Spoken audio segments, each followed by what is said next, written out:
हिमाचल की 14वीं विधानसभा के शीतकालीन सत्र के दूसरे दिन आज राज्यपाल राजेंद्र विश्वनाथ आर्लेकर का अभिभाषण हुआ।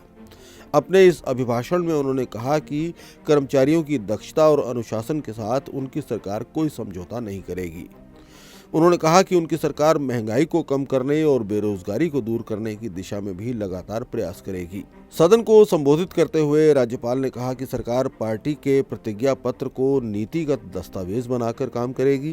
रोजगार के अवसर बनाने के लिए उनकी सरकार चरणबद्ध रूप से अर्थव्यवस्था को आगे बढ़ाएगी और उसकी कोशिश रहेगी कि नवीन रोजगार कार्यक्रमों को चलाया जाए। उन्होंने कहा कि प्रदेश में कानून व्यवस्था बनाए रखना सरकार की प्राथमिकता रहेगी। उनकी सरकार महिलाओं को भी समान भागीदारी दिलाएगी। राज्यपाल ने कहा कि हिमाचल की अर्थव्यवस्था कृषि और बागवानी पर आधारित है, लिहाजा इस क्षेत्र का प्रोत्साहन उनकी सरकार की प्राथमिकता रहेगी।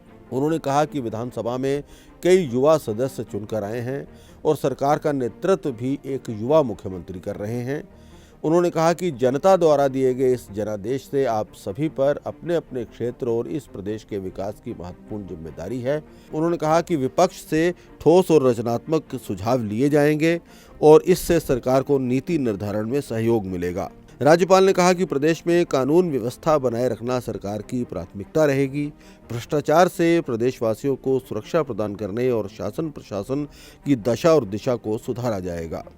सरकार का ये प्रयास भी रहेगा कि प्रदेश में प्रभावी, पारदर्शी और जवाबदेह प्रशासन तंत्र स्थापित हो तथा समाज के हर वर्ग की भागीदारी से विकास के काम आगे बढ़ें। राजेंद्र विश्वनाथ आर्लेकर ने कहा कि कर्मचारी सरकार की रीढ़ होते हैं। सरकार कर्मचारियों के साथ सौहार्दपूर्ण संबंध रखेगी तथा उनकी जायज समस्याओं और मांगों पर सदैव सहानुभूतिपूर्वक विचार होगा। उन्होंने ये भी कहा कि सरकार कृषि और बागवानी की गतिविधियों को बढ़ावा देगी।